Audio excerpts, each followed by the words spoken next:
దేవాది దేవునికి మహిమ ఘనత ప్రభావాలు కలుగునుగాక. మన రక్షకుడు విమోచకుడు అయిన యేసుక్రీస్తు పరిశుద్ధ నామానికి మహిమ ఘనత కలుగునుగాక. ఆమేన్. ఆదరణకర్త అయిన అనుగ్రహించబడిన పరిశుద్ధాత్మ తండ్రికి మహిమ ఘనత కలుగునుగాక. ఈ సమయంలో లైవ్ ద్వారా వీక్షిస్తున్న శ్రోతలారా, స్నేహితులారా, మిత్రులారా, నా తోటి సేవకులారా, నా శ్రేయోభిలాషులారా, బంధువులారా, సంఘ బిడ్డలారా, మీ అందరికీ ఈ లైవ్ని వాచ్ చేస్తున్న వీక్షిస్తున్న మీ అందరికీ ప్రభు పేరట యేసుక్రీస్తు నామమున వందనాలు, శుభాలు తెలియజేసుకుంటున్నాము. మా హోలీ మౌంట్ మినిస్ట్రీ మెస్సయ్య ప్రార్థనా మందిరంగా ప్రభువును గురించినటువంటి యెషయా గ్రంథము 56:6 వచనం 2వ భాగంలో ప్రభు వాగ్దానం ఇచ్చి మినిస్ట్రీని కట్టి ఉన్నాడు. ఈ దినాన సజీవ లెక్కల్లో ఉంటే ఆయన కృప. ఉదయకాలం మరి సికింద్రాబాద్, హైదరాబాద్ పట్టణాల్లో 2 ఆరాధనలు జరిగించడానికి దేవుడు చూపిన కృప. తిరిగి ఈ సాయంకాలం 3వ ఆరాధనగా ఫేస్బుక్ లైవ్లో థర్డ్ సర్వీస్గా మిమ్మల్ని కలుసుకోవటానికి, దేవుడు వాక్యాన్ని మనం ధ్యానించడానికి, ప్రభుని స్తుతించడానికి దేవుడు చూపిన కృప. అందుని బట్టి నేను ఎంతగానో సంతోషిస్తూ ప్రభుని స్తుతిస్తున్నాను. ప్రతికూలమైన పరిస్థితుల గుండా మనం ప్రయాణిస్తున్నప్పుడు దేవుని యొక్క వాక్యము మనకి నెమ్మదినిస్తుంది. ఆమేన్. దేవుని నామంలో మనం చేసే ప్రార్థన మనకి కాపుదలనిస్తుంది. కనుక ఈ విషయాన్ని మీరు గమనించండి. చిన్న ప్రార్థన ద్వారా ఈ లైవ్ ఆరాధన మనం ప్రారంభించుకుని ముందుకు వెళ్ళిపోదాం. ఈ రోజున మనం ధ్యానించబోయే అంశము, ఆ తదుపరి వచనాలను మీకు నేను తెలియజేస్తాను. ప్రార్థన నాతో కలిసి ఏకీభించండి, తల్ల ఉంచి కళ్ళు మూయండి. పరిశుద్ధుడా, మహోన్నతుడా, నమ్మకమైన మా రక్షకుడా, జీవాధిపతి, నీ బంగారు పాదాలకు వందనాలు. నిన్న నేడు రేపు ఏకరీతిగా ఉన్నవాడవు తండ్రి. మా మంచి యేసయ్య, మా మంచి కాపరి, మా మంచి కుమ్మరి, మా మంచి ప్రధాన యాజకుడా, మా మంచి విమోచకుడా, మా మంచి విజ్ఞాపనకర్త, మా మంచి పరలోకపు తండ్రి, మా మంచి స్నేహితుడా, మా మంచి పోషకుడా, మా మంచి దేవుడా, నీకు వందనాలు ప్రభువా. ఈ రీతిగా నిన్ను స్తుతించే భాగ్యాన్ని మాకు ఇచ్చావు. సహాయం చేయండి. ఈ లైవ్ ఆరాధనని హస్తాలకు అప్పగిస్తున్నాను. మహిమ ఘనత ప్రభావాలు మీరే పొందుకోండి. అయ్యా, నా నోట నీ వాక్కును పెట్టి మీరు మాట్లాడండి. ఈ ఆరాధన ద్వారా, ఈ వాక్య పరిచర్య ద్వారా, ఈ ప్రార్థన ద్వారా అనేక మంది దీవించబడినట్లు కృపను గురించి నీ చిత్తం నెరవేర్చమని ఈ యొక్క శాటిలైట్ సర్వీస్ని నీ హస్తాలకు అప్పగిస్తున్నాను. సహాయం అనుగ్రహించమని యేసు దివ్యనామమున ప్రార్థిస్తూ మిక్కిలి వినయంతో మా మటుకు మీ నేల మటుకు తగ్గించుకుని ఘనమైన యేసు నామాన్ని ఆకాశం మటుకు హెచ్చిస్తూ యేసు క్రీస్తు పరిశుద్ధ నామమున ప్రార్థిస్తున్నాము తండ్రి. ఆమేన్. అందరికీ మరొకసారి వందనాలు. ప్రియ దేవుని బిడ్డలారా, లైవ్ ద్వారా వాచ్ చేస్తున్న ప్రియులారా, ఈ దినాన మనం ధ్యానించబోయే అంశము, బ్రద్దలైన సందులో నిలిచి ప్రార్థించువాడు ఎవడు. బ్రద్దలైన సందులో నిలిచి ప్రార్థించువాడు ఎవడు అన్న టాపిక్ మీద పరిశుద్ధ బైబిల్ గ్రంథము నుండి కొన్ని వచనాలు ధ్యానిద్దాం. నేను ఎందుకని ఈ టైటిల్ పెట్టడం జరిగిందంటే, ఎంత దినాల్లో క్రీస్తు సంఘము ప్రభు ఆశించినంత స్థాయిలో లేదనే చెప్పాలి. ఎందుకంటే లోకం భయంకరంగా ఉంది. లోకం ఎంతో భయంకరంగా ఉంది. దేశం పాడైపోయింది. యవనస్తులు పాడైపోతున్నారు. కుటుంబాలే కూలిపోతున్నాయి. మనస్పర్ధలతో, అక్రమ సంబంధాలతో కూలిపోతున్నాయి. భయంకరమైనటువంటి విగ్రహారాధనతో కూడా ప్రజలు మరి నలిగిపోతున్నారు. ఏ దేవుణ్ణి ఆరాధన చేయాలి, నిజమైన దేవుడు ఎవరు అన్న ఎన్నో ప్రశ్నలు, విపత్కరమైన పరిస్థితులు ఇవి చాలా ఉన్నట్లు ప్రకృతి విపత్తులు, వైరస్లు చుట్టుముట్టినాయి దేశాలను. కనుక ఇటువంటి పాడైపోయినటువంటి, ఇటువంటి చెడిపోయిన లోకంలో మనం జీవిస్తున్నామంటే అది దేవుని కృప. ఈ విషయాలు మీరు గమనించాలి. మనం ఏ స్థితిలో ఉన్నాం, మనం ఆరాధిస్తున్నవాడు, మనం ప్రార్థిస్తున్న దేవుడు ఎంత గొప్పవాడు అన్న విషయాన్ని మనం ఆలోచన చేద్దాం. ఒక చిన్న కోరస్ పాడుకుని మనం ముందుకు వెళ్దాం. మనందరికి వచ్చిన పాటే, కృపామయుడా నీలో నివసింప చేసినందున అన్న పాట పాడుకుని ప్రభుని మహింపరుద్దాం. లైవ్లో వీక్షిస్తున్న వారు లేదా లైవ్ అయిన తర్వాత నేను షేర్ చేసినప్పుడు వీక్షిస్తున్న వారు దయచేసి ఈ వర్తమానాన్ని, ఈ యొక్క లింక్ని అనేక మందికి షేర్ చేయండి. ఇది నా మనవి, రిక్వెస్ట్. అలాగే మా యూట్యూబ్ ఛానల్ రత్నేష్ బాబు హైదరాబాద్ అన్న యూట్యూబ్ ఛానల్ మీద ఆ లింక్ కూడా మీకు పెట్టడం జరుగుతుంది. లైవ్ అయిన తర్వాత యూట్యూబ్లో నేను అప్లోడ్ చేస్తాను. ఆ యూట్యూబ్ లింక్ను కూడా మీరు వాచ్ చేయండి, మీ స్నేహితులకి అనేక మందికి షేర్ చేయండి, మా ఛానల్ని సబ్స్క్రైబ్ చేయండి. దేవుడు మిమ్మల్ని దీవించునుగాక. దీవించమని ప్రభు పాదాలు పట్టుకుని ప్రార్థించడమే దైవజనుడిగా నా పని. నేను దీవించేవాడు నేను ప్రకటిస్తున్న యేసుక్రీస్తు ఒక్కడే. ఆమేన్. ముందుకు వెళ్తాను. ఏ అపాయము నా గుడారము సమీపింపనీయక, నా మార్గములన్నిటిలో నీవే నా ఆశ్రయమైనందున, నా మార్గములన్నిటిలో నీవే నా ఆశ్రయమైనందున, కృపామయుడా నీలోనా, కృపామయుడా నీలోనా నివసింపజేసి నందునా, ఇదిగో నా స్తుతుల సింహాసనం, నీలో నివసింపజేసి నందునా, ఇదిగో నా స్తుతుల సింహాసనం, కృపామయుడా.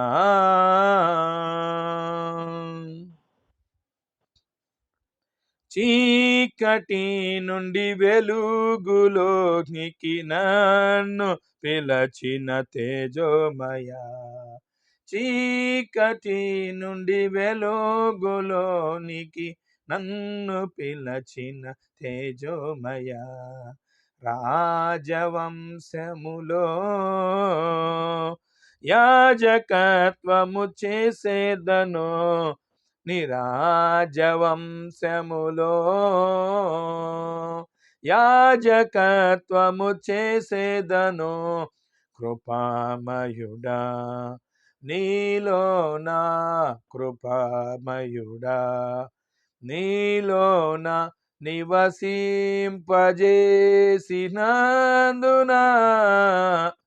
ఇదిగో నా స్తుతుల సింహాసనం, కృపామయుడా. నీలో నిలిచి ఆత్మ ఫలములు ఫలించుట కొరకు, నా పైన నిండుగా ఆత్మవర్షము కుమ్మరించు, నా పైన నిండుగా ఆత్మవర్షము కుమ్మరించు, కృపామయుడా నీలోనా, యేసు కృపామయుడా నీలోనా నివసింపజేసినందునా,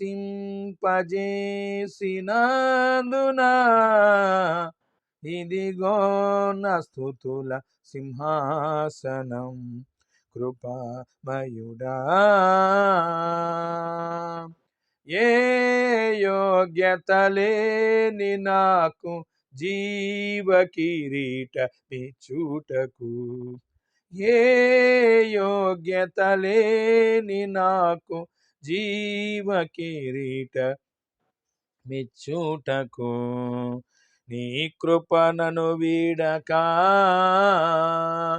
శాశ్వత కృపగా మారెను, నీ కృపనను వీడక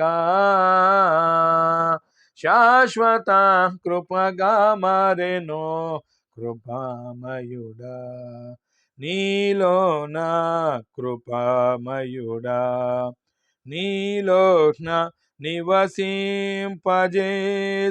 నందునా, ఇదిగో నా స్తుతుల సింహాసనం, నీలో నివసింపజేసి నందునా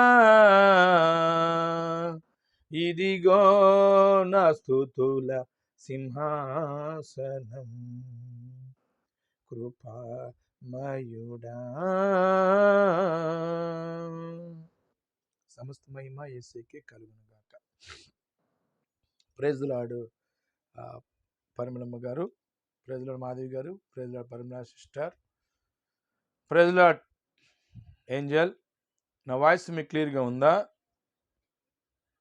ఉంటే చిన్న మెసేజ్ పెట్టండి, ముందుకు వెళ్ళిపోతాను. God bless you. ఆయనలో మనం జీవింపజేయుట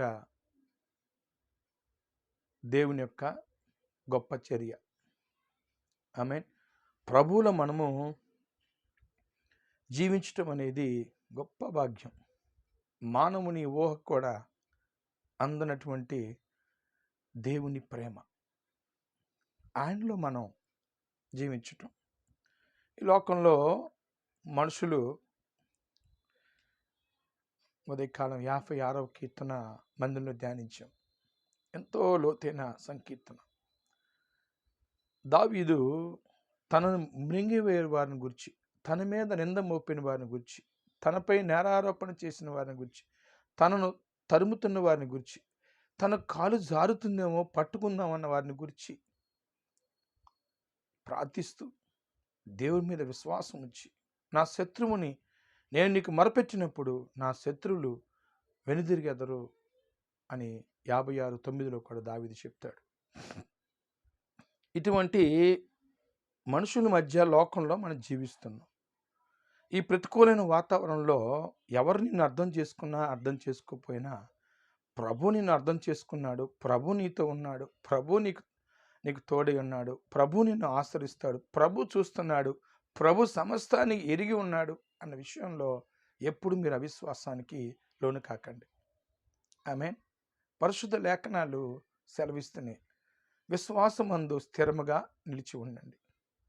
విశ్వాసమునకు కర్తయు దాన్ని కొనసాగించి క్రీస్తు వైపు మీరు చూడండి, తిరగండి, నడవండి. ఆమేన్. సూటిగా వర్తమానంలోకి వెళ్తున్నాను. ఈరోజున మనం ధ్యానించబోయే అంశము మరొకసారి మీకు తెలియజేయడానికి ఇష్టపడుతున్నాను. బ్రద్దలైన సందులో నిలిచి ప్రార్థించువాడెవడో.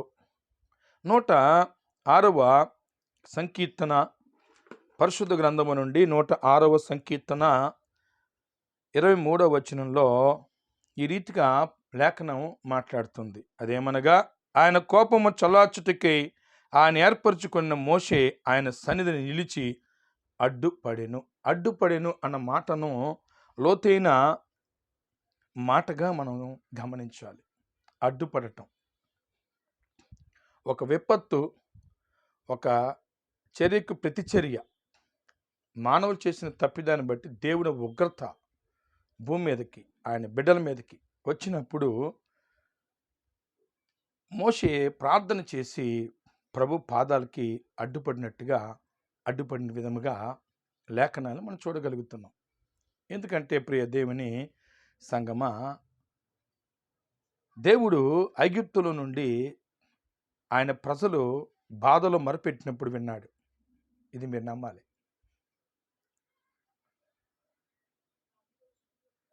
నీవు బాధలో ప్రార్థన చేసినప్పుడు, నీవు కరువులో ప్రార్థన చేసినప్పుడు, నీవు శోధించబడి ప్రార్థన చేసినప్పుడు, నీవు ఇరుకులో ఉండి మొరపెట్టినప్పుడు, నీవు సహాయం కొరకు దేవుణ్ణి ఆశ్రయించినప్పుడు దేవుడు ప్రార్థన ఆలకిస్తాడు. ఇది మీరు నోట్ చేసుకోండి. మీ మనసుల్లో, మీ హృదయాల్లో నోట్ చేసుకోండి.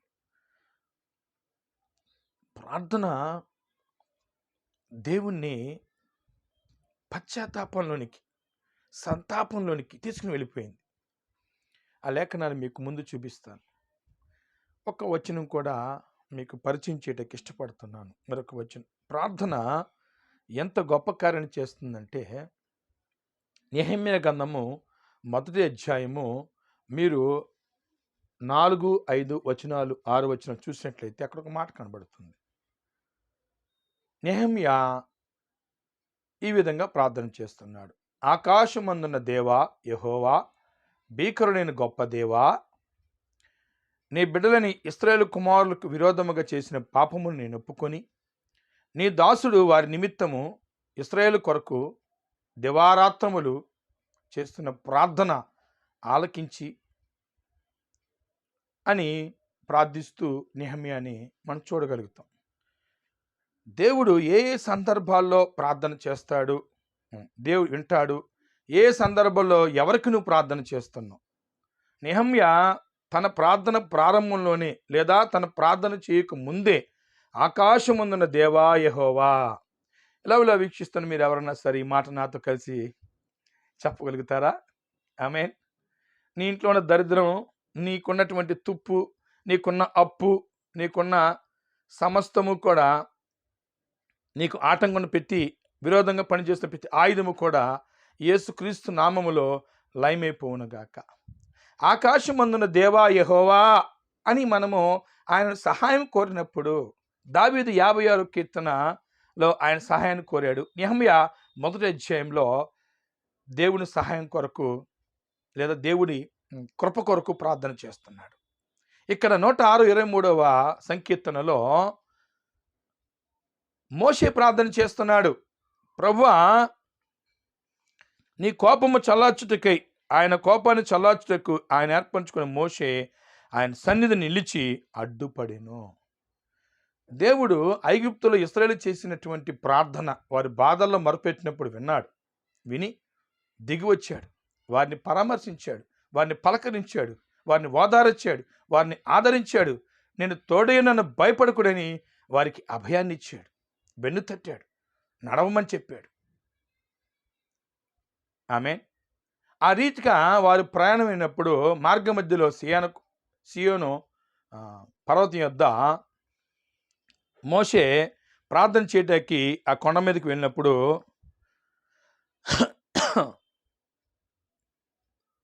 వీరు దేవుడికి విరోధమైన కార్యాన్ని చేసినట్లు చూడగలుగుతాం. నేను సమయం తక్కువ ఉంది కాబట్టి స్పీడ్గా వెళ్తున్నాను.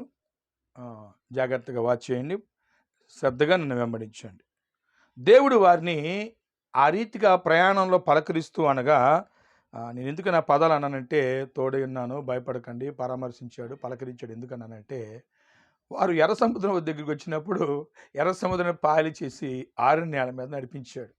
ఆకలితో అలమటిస్తుంటే ఆకాశాన్ని తెరిచి మన్నాను కురిపించాడు.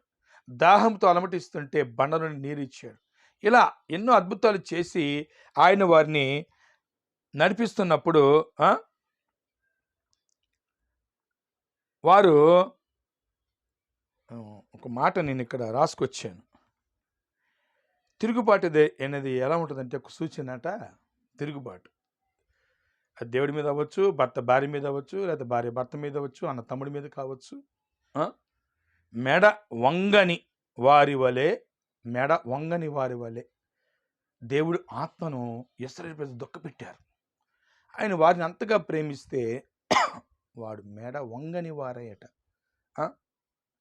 గర్వము, అహము, మూర్ఖత్వం, నేనే నాకంతా తెలుసు అనుకున్న వాడి మెడ ఇలాగే ఉంటుందన్నమాట. తగ్గింపున్నవాడు మనసు అయితే తల దింపుకొని మాట్లాడతాడు. ఈ సూచన మీరు గమనించండి. దేవునికి మహిమ కలుగును గాక. మెడ వంగని వారి వల్ల దేవుని ఆత్మను వారు దుఃఖపరిచేశారు. దేవునికి విరోధంగా, దేవునికి అలాగే సేవకుడైన ఆయన సేవకుడు మోషేకి విరోధంగా మాట్లాడి కోపాన్ని ప్రభువుకు రగిలిచ్చారు. 10 ఆజ్ఞల రాతి పలకలను మోషే సేనాకి పర్వతం మీద మోషేకి దేవుడు ఇచ్చినప్పుడు ఆ పర్వతాల కోసం మోషే ఆ పర్వతం ఎక్కినప్పుడు వీరు కొండ కింద మరి ఏం చేశారో మనకు తెలుసు.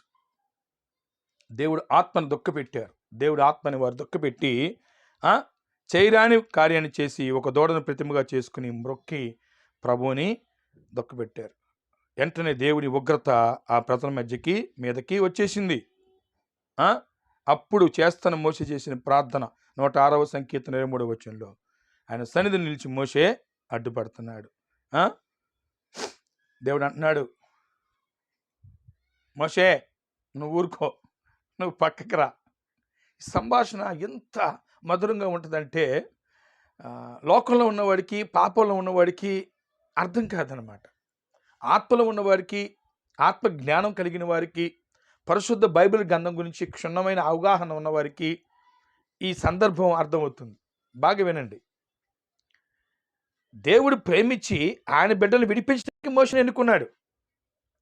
ఈ మోషే వారిని పాలు తేనెలు ప్రవహించి కానాను దేశం నడిపిస్తున్నప్పుడు దేవుడు వారితో ఎన్నో అద్భుతాలు చేశాడు. ఎప్పుడైతే సీనాయి పర్వతం దగ్గరికి వచ్చినప్పటికీ పరిస్థితులు మారిపోయినాయి. 40 రోజులు 4 నిమిషాలు కూర్చోలేరు ప్రార్థనలో, 4 గంటలు దేవుడి సన్నిధి గడపలేరు, 4 రోజులు అంతకన్నా మనం ఉండలేం. 40 రోజులు దేవుడు పెనుగులాడి 10 ఆజ్ఞలను ఆయన బిడ్డల కొరకు తీసుకున్నాడు. ఈ లోపల ఇక్కడ వీరు ఆయనకు విరోధంగా పాపము చేసి దూడను ముక్కి ఆయన దొక్కబెట్టారు. దేవుడి ఉగ్రత ఆ రాత్రి ఆ యొక్క సీనా పర్వతం కింద ఉన్న ప్రజల మీదకి వచ్చేసినప్పుడు మోషే అడ్డుపడితే దేవుడు అంటున్నాడు, నువ్వు పక్కకి తప్పుకో, నువ్వు ఊరికే ఉండు, నువ్వు నోరు మూసుకో మోషే, నువ్వు మాట్లాడకు, పక్కకి చెల్లు అంటున్నాడు. ఏమండే, ఎవరన్నా సూర్యుని అరచేతి ఆపగలరా? పోనీ సూర్యుని నేరుగా చూడగలమా? దేవుడు సృష్టించినటువంటి సృష్టిలో భాగమైన సూర్యచంద్రులు కూడా వన్ ఆఫ్ ద పార్ట్.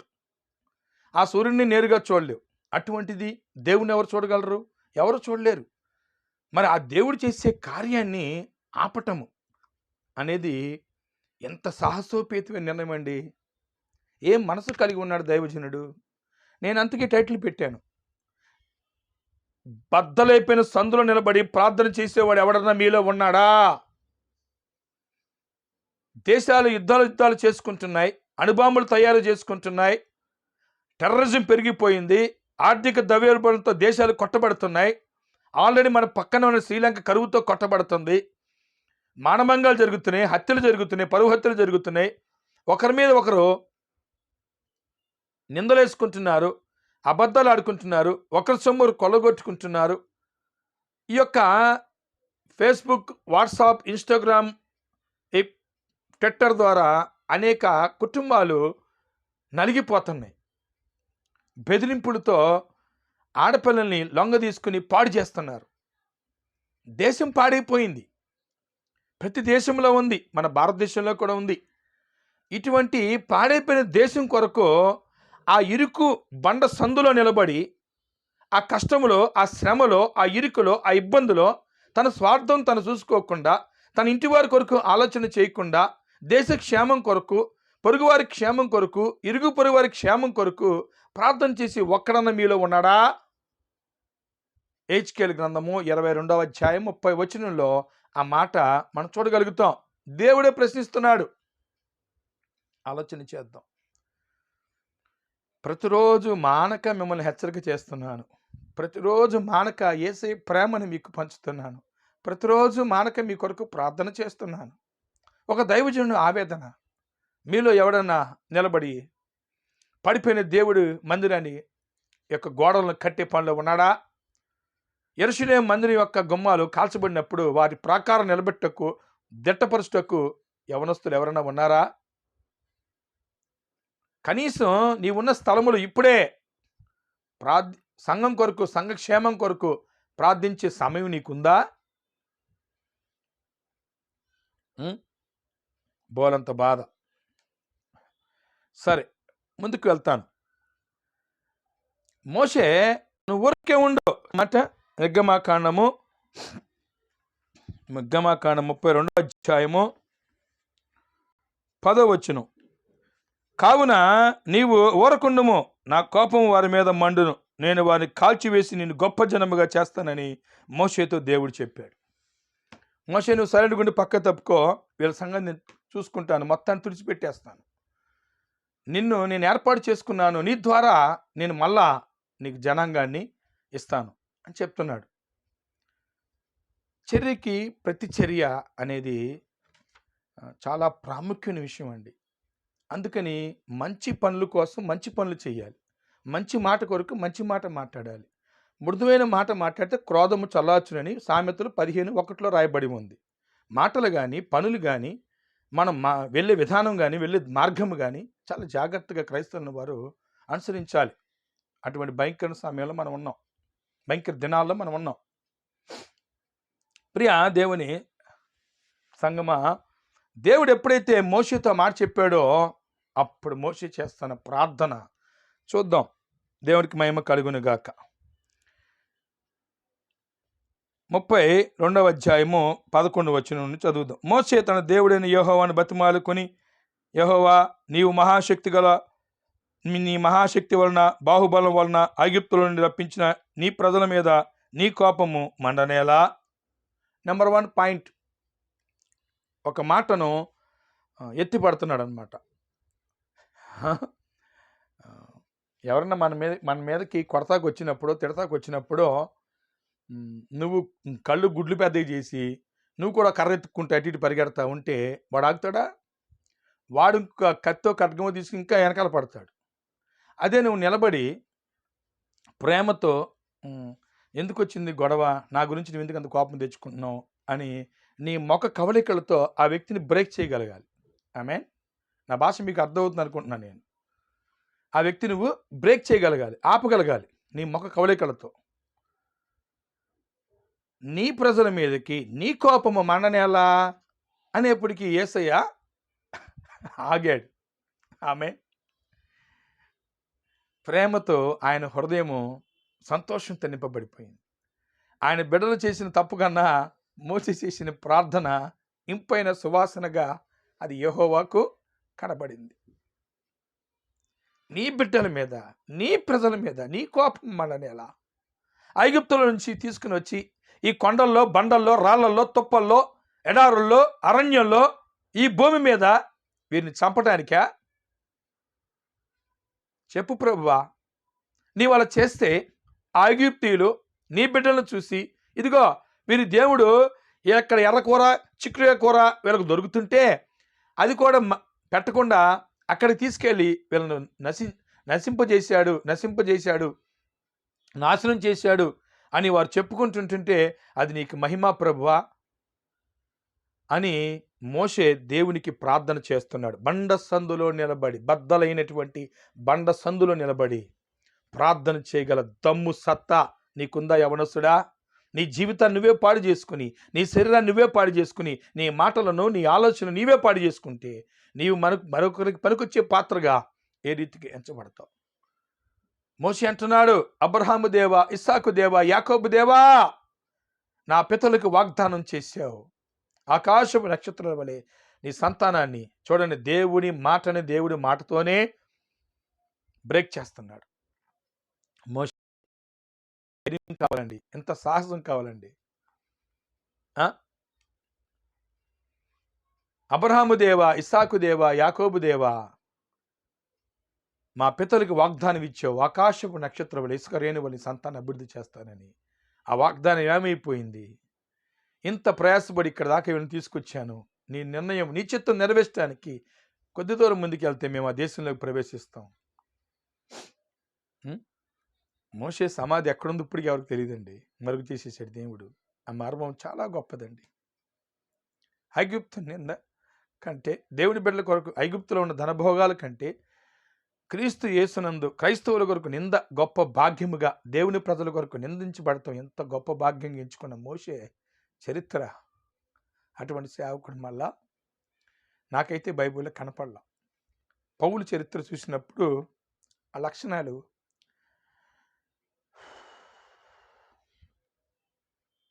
అపోస్తలుని పౌల్లో కనబడతాయి. మీకు అనుగ్రహించబడి దైవజనుని మీరు విడిచిపెట్టమాకండి. ఏ సందర్భం వచ్చినా సరే మీకు అనుగ్రహించబడిన సంఘాన్ని విడిచిపెట్టమాకండి. మీకు అనుగ్రహించబడినటువంటి విశ్వాసాన్ని విడిచిపెట్టమాకండి. ఒకరినొకరు పులికొడుపుని ప్రేమ కలిగి ప్రభు సన్నిధిలో కలిసి నడవండి, కలిసి ప్రార్థన చేయండి. ముందుకు వెళ్తాను. ఇంత గొప్ప దేవుడి ఇల్లంతట్లో నమ్మకస్తున్న మోషే ప్రార్థన, బండ సందు నిలబడి, బద్దలైపోయిన బండ సందు నిలబడి ప్రభుకు ప్రార్థన చేస్తున్నాడు. ఆ 12వ వచనం, నిర్గమకాండం 32వ అధ్యాయం 12వ వచనం, పేజీ నెంబర్ 72వ పేజీ. ఆయన కొండలలో వారిని చంపుటకు, భూమి మీద నుండి వారిని నశింపజేయనట్లు కీడి కొరకే వారిని తీసుకొని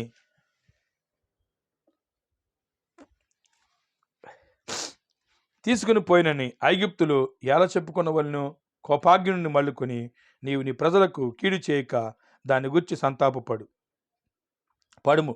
నీ సేవకుడైన అబ్రహాము ఇస్సాకు ఇశ్రాయేలు జ్ఞాపకం చేసుకో. నీవు వారితో ఆకాశ నక్షత్రములను మీ సంతానమును అభివృద్ధి నేను చెప్పిన ఈ సమస్త భూమిని మీ సంతానానికి ఇచ్చితనని వారు నిరంతరము దానిని హక్కుదారులు అగుదురనియు వారితో నీ తోడుని ప్రమాణం చేసిన చెప్పితుగా అంతటా యెహోవా తన ప్రజలకు చేసేదని చెప్పిన కీడుని గురించి సంతాపపడేను.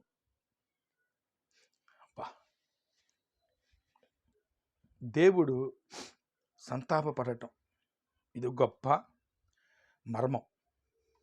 ఏమంటే దేవుడు సంతాపడతాడంటే ఆయనకేం అవసరం? ఆయన న్యాయమంతుడు, పక్షపాతం లేనివాడు, నీతిమంతుడు, పరిశుద్ధుడు, ఎవరు ప్రవేశింపలే అమరతో నివసిస్తున్నవాడు, సమస్తాన్ని చూస్తున్నవాడు. చేస్తున్నారు ఎవరెవరు ఏ స్థితి, హృదయం ఎంత భయంకరంగా ఉందో, హృదయం ఎంత ఘోరమైన వ్యాధి కలిగి ఉంది అన్నీ ఎరిగినవాడు. ఆయనకేం అవసరం సంతాపడాల్సిన అవసరం?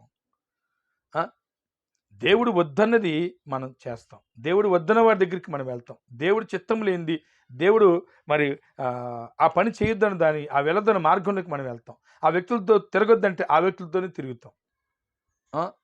లేనిపోని సమస్యలన్నీ ఇంటి మీదకి తెచ్చుకుంటాం. మన బలహీనతలకు కారణం మనమేనండి. దేవుడు ఎప్పుడు న్యాయవంతుడే, ఆయన ఎప్పుడు అబద్ధికుడు కాడు. ఆమేన్. నేను అబద్ధమాట నరమారుతున్నా కాను కదా, నేను దేవుణ్ణి అన్నాడు. దేవునికి మహిమ కలుగును గాక. ఉదయకాలం చిన్న టెస్టిమెంట్ చెప్తాను షార్ట్ కట్. నేను చేస్తూ నేను ఒక వ్యక్తిలో ప్రార్థన చేస్తున్నాను. ప్రభువా, ఈ బిడ్డని నాకు ఇచ్చావు, లేదా ఈ బిడ్డ నేను కన్నాను, లేదా ఈ బిడ్డ నీ బిడ్డ, ఈమె ఎందుకని ఇలా ఉన్నది అని నేను మానక దేవుణ్ణి అడుగుతున్నా. ప్రభు నన్ను ఒక్కసారి ఏదైనా తోటలోకి తీసుకెళ్ళిపోయాడు. ఆమేన్. అవ్వమ్మని ఆదాముని కనపరిచాడు. ఆ లేఖనాల జ్ఞాపకం వచ్చినప్పుడు పరిశీలన చేస్తూ అలా ధ్యానిస్తున్నా. అవ్వమ్మని అపవాది ప్రలోభ పెట్టాడు. నా కుమారుడా, నా దాసుడా, అపవాది పెట్టిన ప్రలోభాలకి లోబడిపోయి అవ్వమ్మ నా సన్నిధి నుండి తొలగిపోయారు. ఆయనను నేను వారిని విడిచిపెట్టలేదు, వారిని క్షమించాను, వారికి మళ్ళా మార్గం చూపించి నడిపించాను. అలాగే ఈ స్త్రీ కూడా అపవాది ప్రలోభాలకు లోబడిపోయి తన జీవితాన్ని పాడు చేసుకుంటుంది అని చెప్పి ఎమ్మటి దేవుడు గ్యాప్ ఇవ్వకుండా మాట అన్నాడండి. నేనే దేవుణ్ణి, నీవు నరుడువు అన్నాడు. నాతో యేసయ్య క్షమించు, నువ్వెందుకు కలవరపడుతున్నావు? నీవైతే సమాధానపడి వారిని క్షమించో, ఎందుకంటే నువ్వు మనిషివి, దేవుణ్ణి అన్నాడు నా యేసయ్య. ఆమేన్. నేనే దేవుణ్ణి. ఈ సాక్ష్యం మీకు ఎందుకు చెప్తున్నానంటే, మోషే చేసిన ప్రార్థన దేవుడి చిత్తాన్ని, దేవుడి ఉద్దేశాన్ని, దేవుడి కోపాన్ని చేయగలిగింది. ఒకవేళ ఆ దినాన మోషే అడ్డుపడకపోతే, ఒకవేళ దేవుడి ఉగ్రత అక్కడ దిగి వస్తే వారు ఏమైపోయేవారు? చరిత్ర ఏ రీతిగా మార్చబడేది? ఒకవేళ మార్చబడినా ఆయన తిరిగి దాన్ని మళ్ళీ కట్టి నడిపించేవాడు. కానీ బైబుల్ ఈ రీతిగా రాయబడి ఉండేది కాదు కదా. అందుకనే కొంతమంది తిక్క సన్నాసులు, మతోన్మాదులు, బైబుల్ అర్థం కానిటువంటి తత్వవాదులు, ముఖ్యంగా నాస్తికులు, హేతువాదులు, దేవుడు లేడు అనేవారు బైబిల్ గురించి కొన్ని ప్రశ్నలు వేస్తారు. బైబిల్ ఎక్కడ సైలెంట్ అయిందని ఒకటి సైలెంట్ అయిపోవాలంతే. బైబిల్ ఎక్కడ ఆయన దేవుడు నేనేనని బయలుపరుచుకున్నాడో అక్కడ నువ్వు కొట్టాలంతే. బైబిల్లో త్రితత్వం ఉందా? ఉంటే ఎక్కడుంది? లేదు కదా. కాబట్టి త్రితత్వం త్రియేక దేవుడు అబద్ధం. రకరకాల సోషల్ మీడియాలో విచ్చలవిడిగా కలవరపరిచే మాటలు, బోధలు ఉన్నాయి, జాగ్రత్త. అది ఆయన చిత్తం. ఏమన్నా మార్చగలడు. నేను ప్రకటిస్తున్న దేవుడు. ఆయన పరిశుద్ధ రక్తము చేత సిలువలో ప్రాణం పెట్టి యావత్తు ప్రపంచ చరిత్రని తిరగ రాశాడు నా దేవుడు. చీకటిలోనున్న నన్ను ఆశ్చర్యకరమైన తన వెలుగులోనికి పిలిచాడు. తన యాజక ధర్మాన్ని నాకు నేర్పిస్తున్నాడు. నా గొర్రెల్ని ఖాయమని చెప్పాడు. నేను దేవుణ్ణి, నీవు నరుడువు. నా బిడ్డల్ని మేపో. అందులోంచి పుట్టిందే బద్దలైన సందులో నిలబడి ప్రార్థన చేయగలబడేవాడు అన్న టాపిక్ని ఈరోజు నేను తీసుకున్నాను. ఆమేన్. నేనంత గొప్పవాడిని కాదురా, మోషే ఎంత గొప్పవాడిని కాదు, కానీ ప్రభు ఏర్పాట్లు ఎన్నుకున్న జీవం గల దేవుని దాసుణ్ణి. నిందలు, కుట్రలు, అవమానాలు, ప్రతికూలమైనటువంటి పరిస్థితులు కృంగదీస్తాయి. భయపడకు, భయపడకు. దేవుడు నమ్మదగినవాడు. దావీదు 56 కీర్తనలో నా దేవుని బట్టి నేను బలం పొందుకున్నాను, నా దేవుణ్ణి ఆశ్రయించి ఉన్నాను, నా దేవుణ్ణి కీర్తిస్తున్నాను, దేవుడి వాక్యాన్ని నేను స్తుతిస్తున్నాను చెప్తాడు. కనుక ప్రియ దేవుని బిడ్డలారా, మీ ఇంట్లో కానీ మీ స్నేహితులు కానీ ఎవరన్నా రక్షణ లేనివారు ఉంటే వారి కొరకు భారం కలిగి ప్రార్థన చేయమని మిమ్మల్ని బతిమలాడుకుంటున్నాను. బ్రద్దలైన సందులో నిలబడి వారి రక్షణ కొరకు నీవు ప్రార్థన చేయాలి. దేవుడికి ఇష్టమైన ప్రార్థన అదే. అందుకని యేసయ్య యోహాను సువార్త 17వ అధ్యాయంలో అంత దీర్ఘ ప్రార్థన చేశాడు. దానికి గల కారణము, మర్మము ఇది. సరే, ఇంకా చాలా విషయాలు ఉంటాయి, కానీ ముగిచ్చేద్దాం, ముందుకెళ్దాం. దేవుడికి జ్ఞాపకం చేస్తున్నాడు. మోషే 32 నిర్గమకాండము 13, 14, 11 నుండి 14 వచనాలు. మోషే ప్రార్థన ఆ దినాన ఇశ్రాయేలు ప్రజల్ని కాపాడింది. దేవునికి మహిమ కలుగును గాక. ఆ 3 నిర్గమకాండము 3:10 ఒక మాట చదువుకుని ముగించుకుందాం.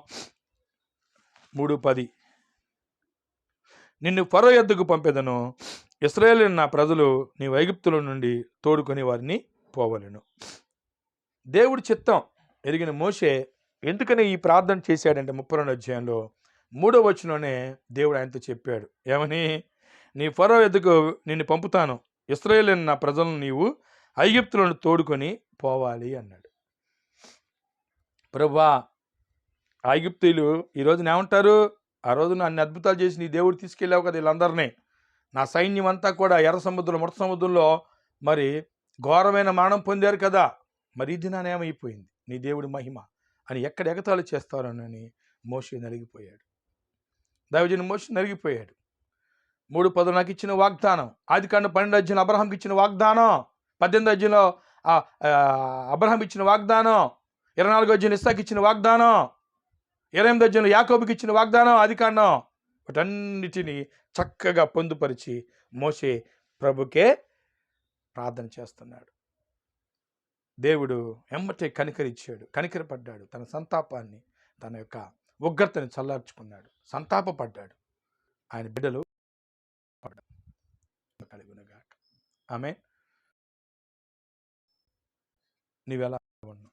నెహెమ్యా గ్రంథము 4వ అధ్యాయం 6వ వచనంలో ఆయనను జనులు ఆ పని నిమిత్తము ఒకే మనసు కలిగి ఉండేను, యెరూషలేము ప్రాకారములు, గోడలు సగం వరకు కట్టబడేను అని రాయబడి ఉంది. ఆమేన్. మనసు కలిగి, ఒకే మనసు కలిగి, ఒకే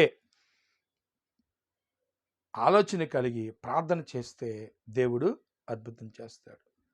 ఈ మోషేతో ఇక్కడ మనకి కనపడరు, కానీ తర్వాత యెహోషువ గ్రంథంలోకి వెళ్ళినప్పుడు మోషేకి యెహోషువకి ఉన్నటువంటి ఆ రిలేషన్షిప్ని ప్రభువే ప్రత్యక్షపరిచినప్పుడు ఈ ప్రార్థనలో యెహోషువ కూడా ఏకీపించినట్టు నేను కనుగొనగలిగాను. ఆమేన్. మోషే ఒక్క ప్రార్థన కాదు, మోషేతో పాటు అక్కడ కాలేబు, యెహోషువ కూడా ఏకీపించి ఆయన బిడ్డల కొరకు ప్రార్థన చేశారు.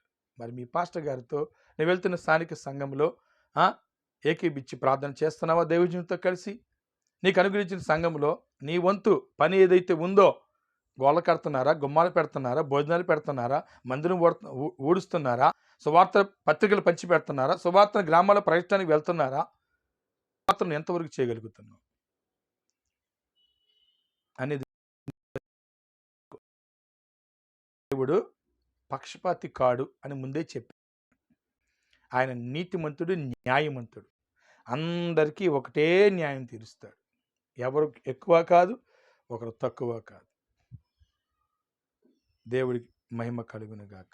కనుక 106:23 చదువుకుని మనం ప్రార్థన చేసుకుందాం. ఆయన కోపం తలాచుటకై ఆయన ఏర్పరచుకుని మోషే ఆయన సన్నిధిని నిలిచి అడ్డుపడ్డాడు. బద్దలైన సందులో నిలబడి అడ్డుపడ్డాడు. ఒక సందర్భాన్ని అంటాడు, నన్ను తీసేసుకో అంటాడు మోషే. మరొకసారి అలా దుఃఖ పెడతారు ఆయన బిడ్డలు, ఆయన్ని ఇశ్రాయేలు ప్రజలు, నన్ను తీసేసుకో, వీడిని కాపాడంటాడు. ఇటువంటి నిస్వార్థమైన ప్రార్థన దేవుడు ఆలకిస్తాడండి. సేవకుడే కాదు, నీవు కూడా అటువంటి ప్రార్థన చేయగలగాలి. దేవుడు ఎవరితో ఉండొద్దన్నాడు, ఏ ప్రాంతానికి వెళ్ళొద్దన్నాడు, ఎవరితో నేను మాట్లాడొద్దన్నాడు, ఏ స్థలంలో నిలవద్దన్నాడు, ఏది నువ్వు చేయొద్దన్నాడు, దేన్ని నువ్వు పట్టుకోకూడదన్నాడు, దాని విషయంలో ఒక తీర్మానాన్ని తీసుకుని ఇప్పుడే నీవు ప్రార్థన చేయగలిగితే దేవుడు గొప్ప కార్యం చేస్తాడు. God bless you. దేవుడి మాటలు దీవించునుగాక. నా పరిచర్య కొరకు లేదా మన పరిచర్య కొరకు మీ అందరూ కూడా హోలీ మౌంట్ మినిస్ట్రీ పాలిభాగస్తులై ఉన్నారు. నూతన స్థలంలోకి మార్చడం జరుగుతుంది. ఆ స్థలం కాడ ఎటువంటి వివాదాలు, ఆటంకాలు లేకుండా అపవాది క్రియలు లయమవులాగున మీ అందరినీ ప్రార్థన చేయవలసిందిగా మిమ్మల్ని బతిమలాడుకుంటున్నాను. మా కుటుంబం కొరకు ప్రార్థన చేయండి, ఈ పరిచర్య కొరకు ప్రార్థన చేయండి. 9 గంటలకి లైవ్లో మళ్ళీ తిరిగి మనము జూమ్ మీటింగ్లో ప్రార్థన చేద్దాం. తల్ల వంచుని ప్రార్థన చేసుకుందాం. దేవుడి మాటలు దీవించునుగాక. పరిశుద్ధమైన తండ్రి, నీ మహిమాత్మ చేత నీ దాసు నోటిని బోరగా చేసుకుని యావత్తు ప్రపంచం వీక్షించినట్లు ఒక నూతన ద్వారం ఈ లైవ్ ద్వారా మీరు తెరిచారయ్యా. అనేక మంది నిద్రపోతున్నారు, అనేక మంది బిజీగా ఉన్నారు, అనేక మంది వివాహాలు చేసుకుంటున్నారు, అనేక మంది వ్యాపారాల్లో బిజీగా ఉన్నారు, అనేక మంది నైనా వారి బిజినెస్ల్లో వారి యొక్క ఆలోచనలు ఉండిపోయారు. నీ బిడ్డలు లైవ్ ద్వారా మీ ఆత్మచేత ప్రేరేపించబడి వాచ్ చేస్తున్న బిడ్డల్ని మీరు ప్రత్యేకంగా ఆశీర్వదించండి ప్రభువా. ఆ రీతికి బలపరచమని ప్రార్థన చేస్తున్నాను. వారి విలువైన సమయాన్ని, వారి విలువైనటువంటి ధనాన్ని, వారి విలువైనటువంటి ఆయా జీవితాన్ని నీ చేతిలో పెట్టారు ప్రభువా. నూరంతలుగా నీ బిడ్డలు దీవించమని ప్రార్థిస్తున్నాను. అంతటా అందరూ మారు మనసు పొందవలని నేను ఆలస్యం చేయుచున్నాను అని చెప్పి ఉన్నాం. మారు మనసు లేని వారికి మారు మనసు దయచి ప్రభువా. ఇది నూతనంగా గ్రీన్ఫీల్డ్ కాలనీ మందిరాన్ని నడిపించినటువంటి కృష్ణవేణి గారి కుటుంబాన్ని బట్టి ప్రత్యేకంగా ప్రార్థన చేస్తున్నాం. అయా, ఒక కుటుంబాన్ని ఈ దినాన్ని మీరు మాకు ఇచ్చారు. ఆ కుటుంబాన్ని మీరు బ్లెస్ చేయండి, ఆశ్రయించండి. నీ మందులో నాటబడి ఫలించేలాగా సహాయం చేయండి. వారి కుమార్తె శిరీష గర్భంతో ఉండి ఉండగా సుఖమైన ప్రసవాన్ని అనుగ్రహించండి. అలాగేనైనా ప్రభువా, శృతిని కూడా జ్ఞాపకం చేసుకోండి. నీ మహిమకు, నీ కృపకు నన్ను అప్పగించుకుంటున్నాను, మమ్మల్ని అప్పగించుకుంటున్నాను. సమాధానపరిచి దీవించండి. యేసుక్రీస్తు దివ్యనామమున ప్రార్థిస్తూ అడిగి వేడుకొంచున్నాం తండ్రి, ఆమేన్. అందరికీ వందనాలు. పరమ తండ్రి ప్రేమ, కుమారుని కృప, పరిశుద్ధాత్మ దివ్య సన్నిధి సదాకాలం ఆయన నమ్మిన బిడ్డలతో తోడి ఉండునుగాక. God bless you. Praise the Lord Angel, praise the Lord Madhavi గారు, praise the Lord Savitamma, praise the Lord John garu, praise the Lord Ravi, praise the Lord Parimalamma. మీ అందరికీ వందనాలు. మీ విలువైన సమయాన్ని మన లైవ్లోకి వచ్చి ఇంత సమయం మీరు దాదాపు ఒక 40 minutes మనం దేవుడు వాక్యాన్ని ధ్యానించడానికి దేవుడు చూపిన కృప. అందరికీ వందనాలు. ఈ వర్తమానాన్ని షేర్ చేయండి, అనేక మందితో పంచుకోండి. మీకు ఏదైనా డౌట్లు, ప్రశ్నలు ఉంటే వాట్సాప్ కాల్ చేయండి, మీతో మాట్లాడతాం. మీ కొరకు మానక రోజు ప్రార్థన చేస్తున్నాను. మీరు కూడా మా గురించి ప్రార్థన చేయండి. God bless you. Praise the Lord. 9 గంటలకి సబితమ్మ జూమ్లోకి రండి. రవి బాబు ఒకసారి కాల్ చేయండి. Praise the Lord. పరిమళ వాసనగా నేనుండుటకై పరిశుద్ధ తైలముతో నన్ను అభిషేకి